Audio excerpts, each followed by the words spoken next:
ஈரோட்ல பாதாள சாக்கடை மூடி திறந்து தண்ணீர் பெருக்கெடுத்து ஓடி இருக்கு. வாகனங்கள் சிக்காம இருக்க தள்ளுவண்டிய வச்சு பொதுமக்கள் மறைச்சு இருக்காங்க.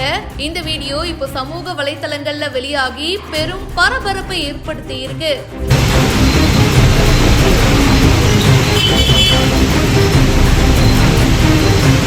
என்னப்பா அடியில இருந்து தண்ணி வந்துகிட்டே இருக்கு, என்ன இது அப்படின்னு பல பேரு இந்த வீடியோ பார்த்துட்டு கமெண்ட் பண்ணிட்டு இருக்காங்க. பாண்டிச்சேரியில தான் இந்த சம்பவம் நடந்திருக்கு. அங்க கனமழை வந்துட்டு இருக்கு. சாலையில நீர் பெருக்கெடுத்து ஓடி வருது. இந்த நிலையில லாஸ்பேட்டை பார்க்க முடியான்பட்டு ரோட்ல இருக்கிற பாதாள சாக்கடையுடைய மூடி திறந்து அதுல இருந்து தண்ணீர் வீழ்ச்சி கொண்டு வெளியே வருது. இதனால வாகன ஓட்டிகள் கடும் சிரமத்துக்குள்ளா இருக்காங்க. இதையடுத்து முன்னெச்சரிக்கை நடவடிக்கையா அந்த பகுதி மக்கள் பாதாள சாக்கடைய தள்ளுவண்டி மூலமா மறைச்சிருக்காங்க. வாகனங்கள் சிக்காத வகையில நடவடிக்கை எடுத்திருக்காங்க.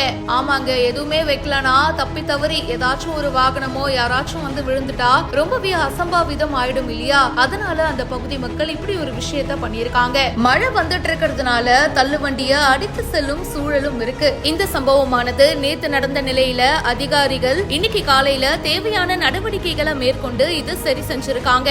இத பத்தி உங்களுடைய கருத்துக்களை ஷேர் பண்ணுங்க. இப்பவே ஃபாலோ பண்ணுங்க.